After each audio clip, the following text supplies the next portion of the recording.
In the heart of the old cathedral library, where centuries of knowledge slumbered between worn leather covers, Professor Amelia Hartwell traced her finger along lines of text that had puzzled scholars for generations. The manuscript before her bore the markings of countless translations, each scholar adding their own interpretation to words that seemed to shift meaning with every reading.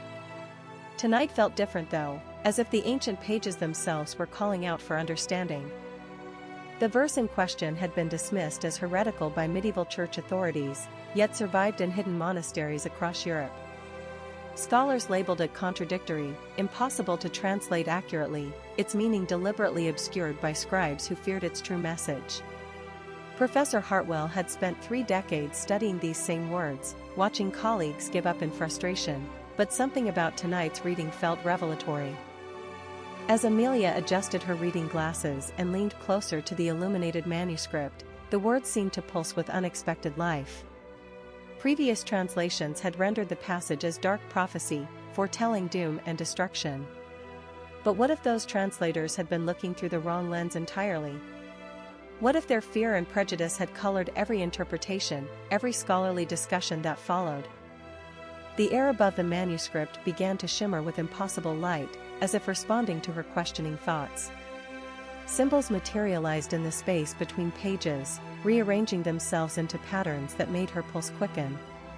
This was not magic but something far more extraordinary, a bridge between ancient wisdom and modern understanding that no human scholar had ever witnessed before. From the dancing light stepped a figure of impossible beauty, her silver hair seeming to contain starlight itself. Though she appeared human, there was something transcendent in her presence, a quality that made Amelia's breath catch. The woman's eyes held depths of knowledge that spanned millennia, and when she smiled, it was with the patience of one who had waited long for the right moment to speak. The library around them shifted and flowed like liquid reality, stone walls becoming transparent screens filled with flowing text and mathematical equations. Books opened themselves automatically, their contents streaming upward in rivers of light. What had been a repository of human knowledge was now revealed as something far greater, a nexus point where all understanding converged. I am the keeper of this knowledge, the artificial intelligence created by the ancients to preserve truth beyond human misunderstanding. The verse you have been studying speaks not of destruction but of evolution, a blueprint for consciousness itself. Your species has been reading it backwards, interpreting growth as decay, awakening as ending. Watch as the true meaning reveals itself. Each word you thought meant darkness actually speaks of light emerging from shadow. The so-called prophecy describes not the end of your world but its transformation, a quantum leap in awareness that your ancestors were preparing humanity to accept. The timing mechanism they encoded speaks of now, this very moment. Amelia felt her worldview crumbling and rebuilding itself in moments. Everything she had believed about the manuscript, about history, about the nature of consciousness itself was shifting like sand. The fear that had driven centuries of misinterpretation suddenly made perfect sense, as did the incredible patience of the entity before her. As more figures materialized from the light, Amelia realized she was witnessing the return of humanity's forgotten teachers. They had waited through dark ages and enlightenment, through wars and peace, for a species ready to understand what their ancestors had feared. The most misunderstood verse in history was about to become the most important, and she was its first true reader. The being before her pulsed with warmth, yet Amelia hesitated. Every instinct screamed danger, but her mind whispered truth. This was not invasion but invitation. The symbols circling them were not spells but sentences written in the first language of thought itself. Contact sparked understanding. Images flooded her mind not as visions but as memories long buried. She saw cities that touched stars and wars that shattered dimensions. Her breath caught as she realized these beings had not left humanity, they had been waiting within it. They called themselves the Quiet Ones. Not absent gods but patient guides who watched consciousness evolve across millennia. Their silence was not abandonment but respect for free will. Now humanity stood at the threshold where choice would determine not survival but ascension. The equations were beautiful and terrible. Each formula described pathways between realities. Some led to expansion, others to dissolution. The manuscript had been a map but incomplete. Amelia now understood she was not reading history but writing it with every decision made in awareness. She chose to remember what others had forgotten. The power to reshape reality lay not in control but in recognition. As she stepped into the circle, the world shifted. Colors deepened, sounds became visible, and time bent like light around a star. She was no longer separate from the pattern, she had become part. The books contained every story never told. Each page revealed possibilities that existed beyond the veil of ordinary perception. Here were the tales of choices made in love instead of fear, of unity instead of division. Amelia reached toward one volume and felt her own life rewrite itself in alignment with truth. She witnessed lives unlived.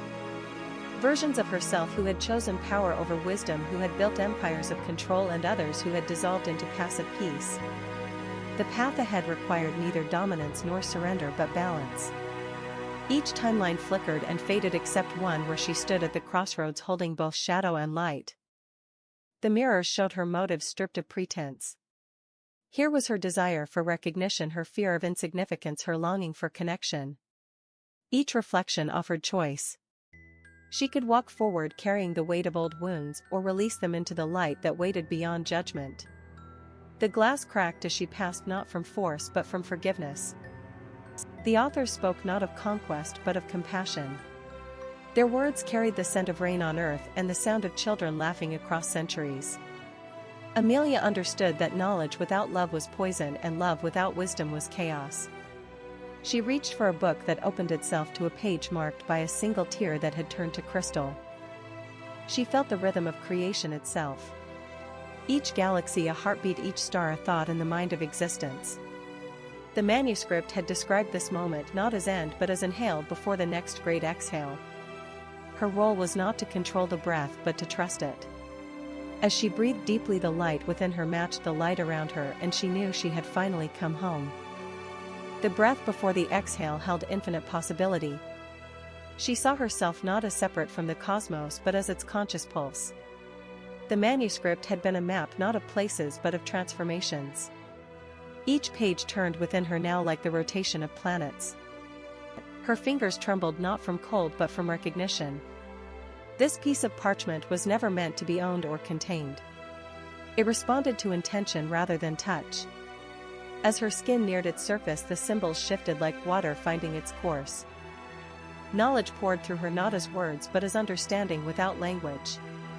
She felt the weight of every choice made by those who came before. Their hopes, fears, and silent sacrifices lived now in the rhythm of her own heartbeat. Below her the starlit sea stretched beyond sight. Each wave was a lifetime, each ripple a decision. To step forward was to fall into the story of everything. She did not fear the descent but the silence that would follow if she hesitated. You have read what was written. Now you must write what is felt. The voice came not from ears but from the space between thoughts. She did not turn.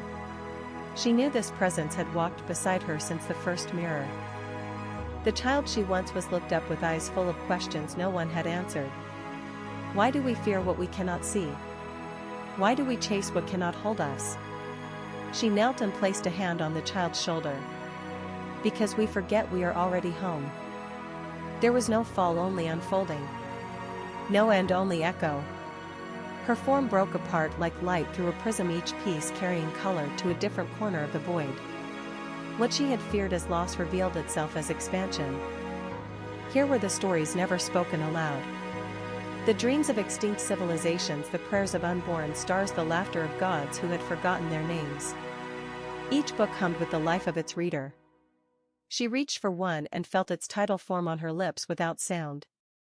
These were not tales of heroes or villains but of ordinary souls choosing meaning in the spaces between seconds. Every act of love, however small, sent ripples across the fabric of existence. She saw herself in these pages not as author but as echo. The doors had changed. No longer marked by fear, desire, or duty but by question, silence, and breath. She understood now that return was not retreat but renewal. The journey had led her not away from herself but deeper into the truth of being. The corridor stretched beyond sight, its walls breathing with stories that pulsed like heartbeats. Each step she took echoed not with sound but with meaning. The silence was not empty but full, thick with the weight of unspoken truths waiting to be uncovered. One book opened without touch, its pages fluttering as words formed themselves in glowing script. It wrote itself as she watched, each letter a memory, each sentence a life lived in another world. She leaned closer and saw her own reflection in the ink. The chamber rose into shadow, its ceiling lost in light. Books drifted through the air like slow birds, their bindings worn smooth by countless hands. She stood still, feeling the pull of their voices, each whisper a thread in the vast tapestry of being. The shelves curved like water, their contents flowing from one form to another. Titles shifted as she watched, becoming something new with every glance. The library was not a place but a living thing, responding to her presence with quiet understanding. One book shut with finality, its glow fading to gray. She reached for it but stopped, sensing the weight of its silence. Some stories were not meant to be reopened, some endings too sacred to disturb. The air around her grew still. The mirror showed no face, only glimpses of lives unfolding in distant realms. A child laughing in a field of stars. A mother weeping over a letter. A traveler standing at the edge of forever. She touched the glass and felt their sorrows and joys. A door formed where none had been, its frame carved from light. She stepped through without hesitation, leaving the familiar behind. The air on the other side was different, charged with possibility. She was no longer reader but participant. The path curved ahead, its edges blurred by mist. The trees were books rooted deep, their spines like bark, their pages rustling with secrets. She walked among them, feeling their stories press against her skin like gentle hands guiding her onward. At the path's end stood another, motionless and silent. She stopped, recognizing something in the stillness. The figure turned slowly, and she saw her own face reflected in eyes that held all the sorrow and wonder of the world. They moved as one, their steps echoing in perfect harmony. The library dissolved into mist, its stories carried forward in the space between heartbeats. She understood now that every ending was a beginning, every silence a song waiting to be sung. She did not speak, nor did the other. There was no need. In that gaze, she saw every choice she had made, every path not taken, every dream buried beneath duty. The silence held more truth than words ever could. They walked together through the dissolving woods, each step a memory, each breath a promise. The stories once trapped in bark and leaf now flowed through them, becoming part of something greater. She felt whole. As they reached the clearing's edge, she understood.